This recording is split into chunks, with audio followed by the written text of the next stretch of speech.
everybody, welcome to the shit show.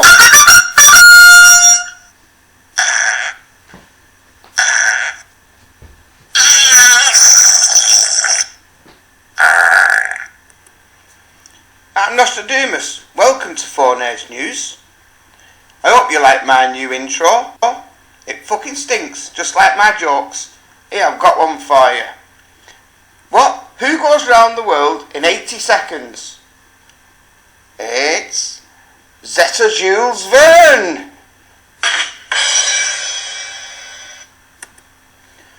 I'm a bit late tonight, starting doing my recordings.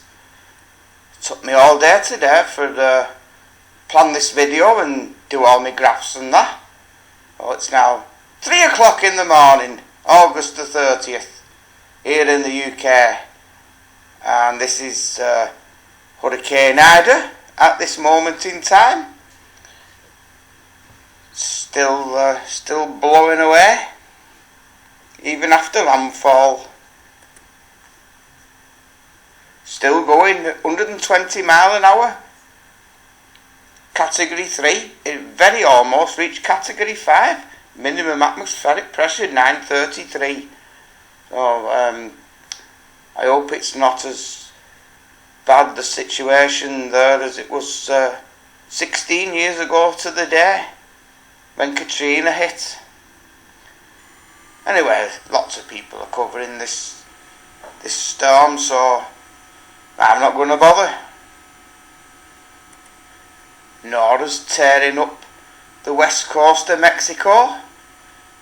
Not a hurricane anymore. It did make it up to 85 miles an hour, but I thought it's going to cause lots of flooding problems. We've also got a storm developing in the Atlantic. Area of interest 10L, flying northward. It's expected to be just shy of an hurricane by September the 3rd. Then it'll probably go over cooler waters and dissipate. I think it's funny, it looks like it's called Depression Lol. And ahead of that we've got Storm Julian Assange making a bid for freedom. Trying to fly up to Greenland to make his escape. I did think this was an interesting weather feature yesterday. It looks like a giant fetus in the middle of the Indian Ocean. Now I've compiled one more graph here regarding historical CO2 emissions and how well the planet is coping with what we're putting out there, burning all our fossil fuels.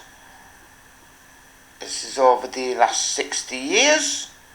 What it's showing you is the percentage of emissions for each individual year that were sequestered by the planet. Like what percentage of our emissions was taken out. As you can see, the El Nino years, the strong ones I've highlighted in red, have a very stark effect on the ability of the planet to take in the pollutants that we're throwing out.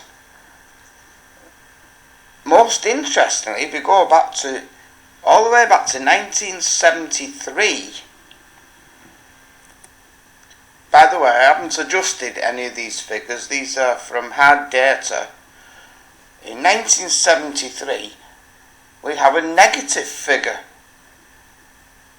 And that shows that the increase in CO2 levels of the planet was higher than what our emissions were.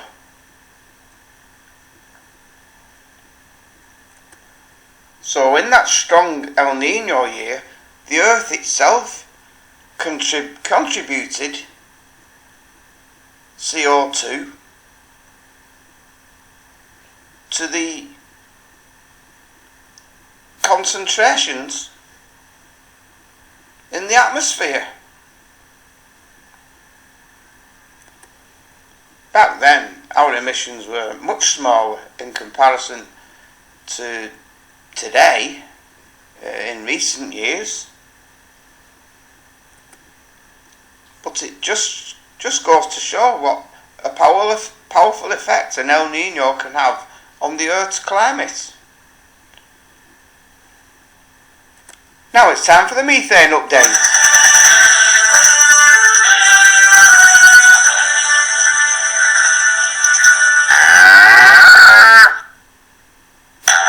Surface methane levels in the Arctic.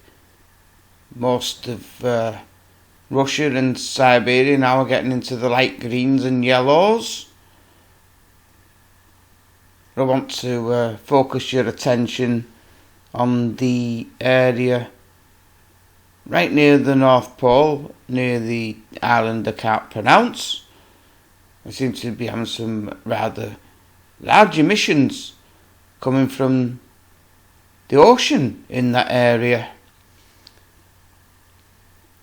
I'm going to be coming back to CAMS a couple of times later on in the video to look at some other interesting things. I'm going to start off with the lower atmosphere. This is from 931 up to 300 millibars in the atmosphere as a whole. Took the average from the satellite data. We've got a reading of 1880.4, which is up 4.3 since my last report 2 weeks ago. This is my graph showing the readings since I started taking the data down at the beginning of early March 2019. And you can see it at the moment we're going through a rather sharp increase in methane levels. This is exactly the same graph, only I've split it into three to show the year-on-year increase. So you can see at the moment we're above 1880. Red line's last year and the blue line's 2019. Just for comparison, I've inserted the two thin vertical lines on the graph because I wanted to show the increase in the same time period from what it is now from where it's risen up from its last low value. So where my mouse is now, if you can see it, that was on the 13th of February. We had a reading of 1849.4 and we're now at 1880.4. And I've done a similar calculation for the previous year. This shows that the increase now since 13th of February has been 31 parts per billion. But for the same time period last year, on the 29th of August 2020 over the 15th of February 2020, it was just 22.3 parts per billion. So that shows that the amount of methane in the atmosphere is accelerating. Now let's take a look at the upper atmospheric levels. This is from an average of from 477 up to 151 millibars as a whole, and as I reported last video, in 1 week it had gone up 5.5 parts per billion. Now in the previous 2 weeks, over the past 2 weeks, it's gone up another 4.7 since then. So this is just showing the last 12 months, and as you can see we are on a very steep upward curve. As I promised, have now been analysing the data at the dizzy heights of 151 millibars. I've collated this data from the 27th of June 2020. Back then we had a reading of 1846.5 parts per million. Since then, the atmospheric methane concentrations in the atmosphere has risen by a staggering 42 parts per million, and we're now at 1888.5 and still going. We are so fucked. I believe Roger Hargreaves should bring out a new line of Mr. Men publications in keeping with the changes in modern society. This is my suggestion to get him started.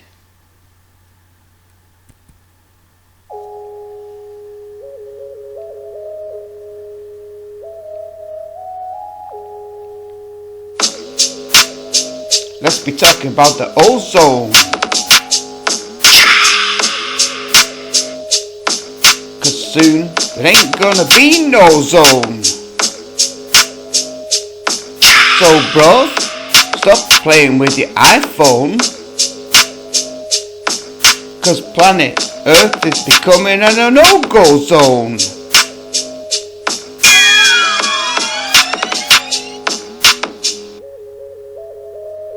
Peace. Lots of concerns lately about the state of the ozone layer. This is Cam's latest depiction of the growing hole. This is the NASA Ozone Hole Watch website, and it's absolutely fantastic if you wish to follow the latest ozone data.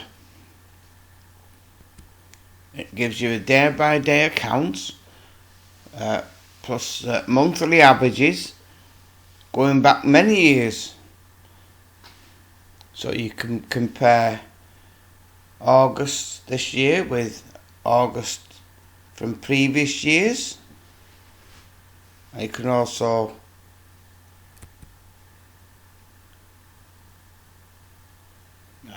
like that. You can also look at the northern hemisphere, month by month, year on year, or on a recent daily basis, as I have up here. This is the latest information from the 27th of August for the Northern Hemisphere, showing quite a bit of blue. Quite a bit of dark blue, actually. Check it out. And now it's over to Conspiracy Corner. Back on cams again, this time looking at nitrogen dioxide emissions. Now, nitrogen dioxide is normally only produced naturally by volcanoes and lightning, as far as I know. But look, there's huge emissions in the Arctic coming from exactly the same place where the methane was coming up.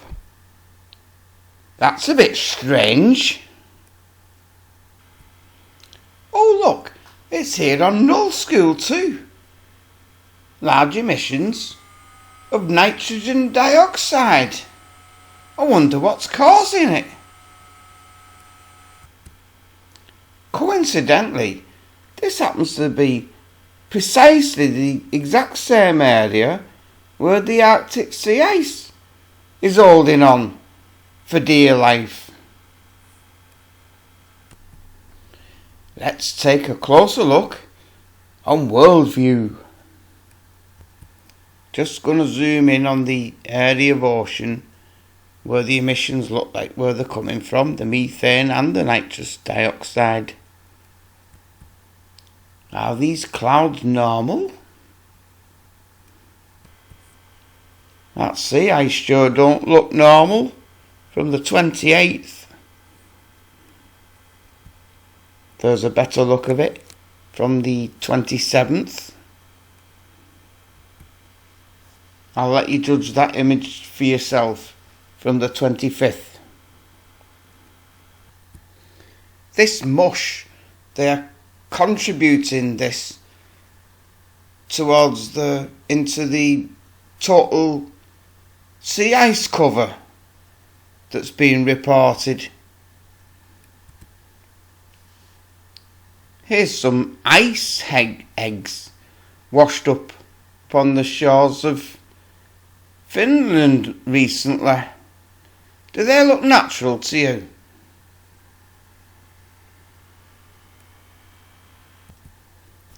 So once I saw all these emissions of nitrogen dioxide coming up near the island, which I can't pronounce, in the Arctic,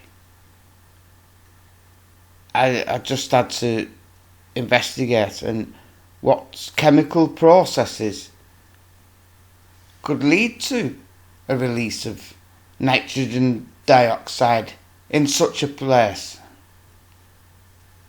from the ocean.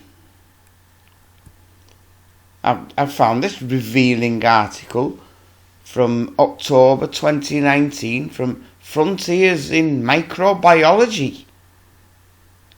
Assessments of artificial and natural transport mechanisms of ice nucleating particles in an alpine ski resort in Obergurgl, Austria. This article is mostly about studying the chemistry of artificial snow, but I've scrolled down and found this little bit about aquatic chemistry, and I'm on the hunt for nitrogen. The aquatic chemistry among the samples was significantly different for most parameters as seen in Figure 3 and supplementary tables S3, S4. The fresh snow samples and the aged snow showed the highest values for DOC, DN and chlorine radicals, wherever they are, whereas the samples from the river water cycle showed lower values. NO3 was also highest in the fresh snow samples, but not in the aged piece snow. SO4, potassium, magnesium and calcium were all low in the fresh and aged samples. Sodium values were significantly lower for the aged piece snow samples in comparison to all other samples. NH4 was significantly higher in the aged snow samples in medium range for artificial and fresh snow and lower for the river and pumping station samples. So where's this? We've got two examples of nitrogen being in this chemistry of artificial snow formation.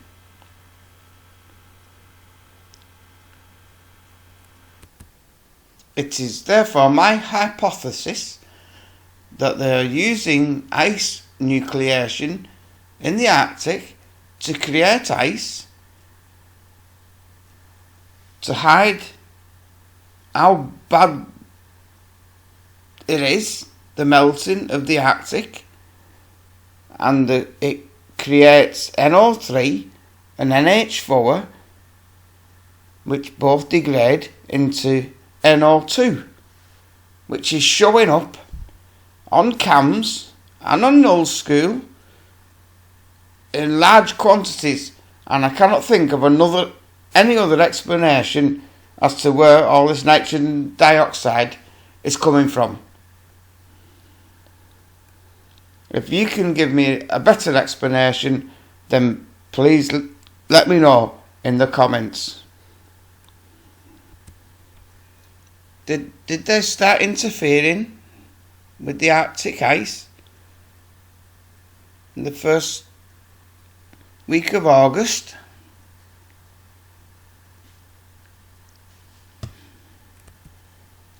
If so, how long's it been going on?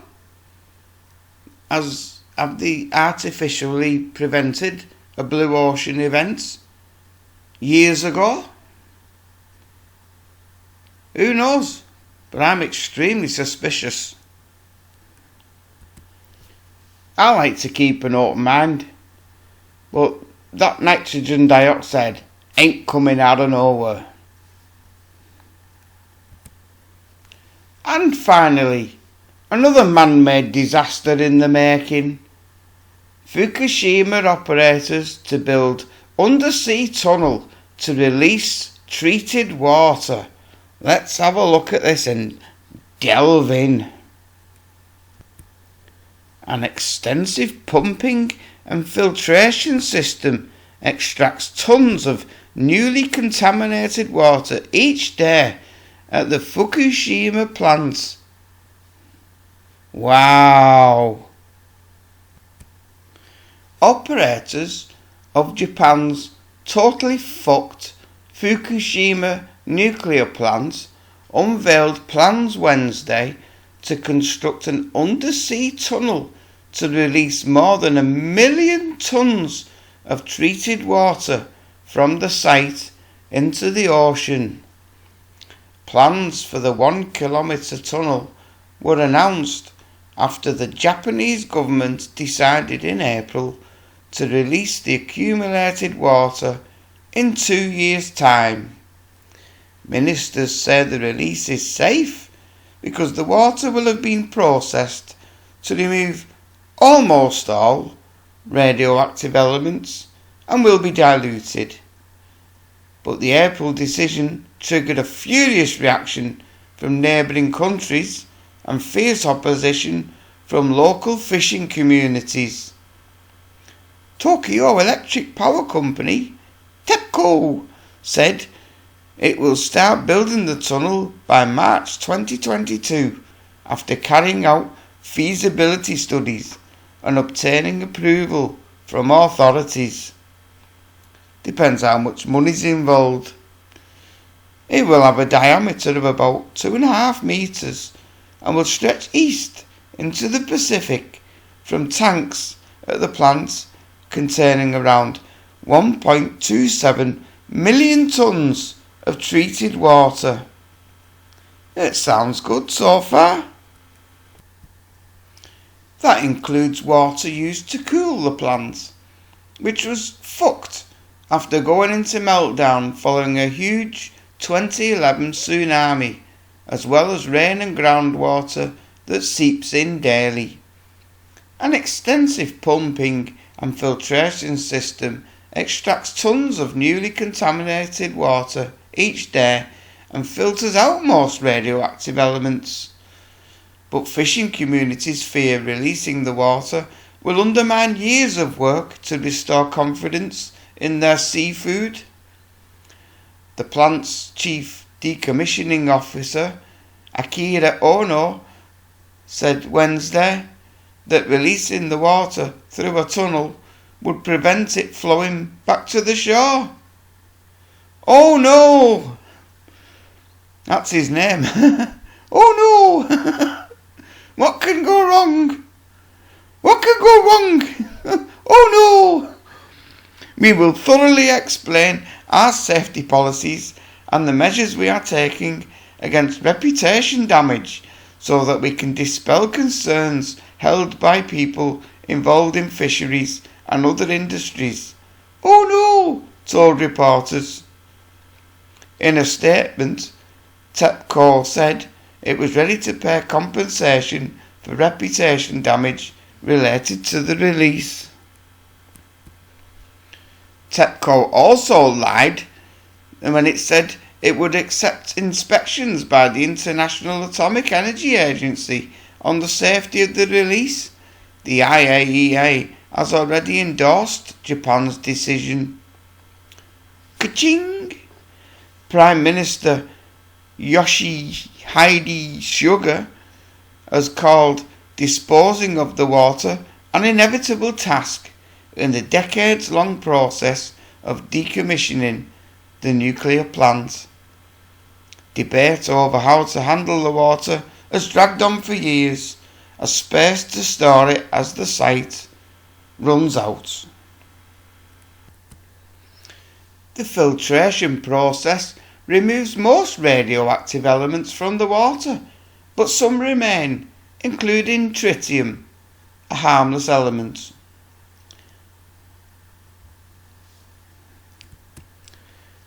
Financial speculators say the element is only harmful to humans in large doses, and with dilution, the treated water poses no scientifically detectable risk until a little fish ingest it, and they get eaten by bigger fish, and they get eaten by bigger fish, and it accumulates into extremely large doses, which then become extremely harmful to humans.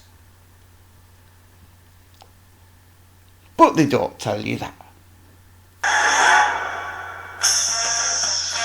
Okay.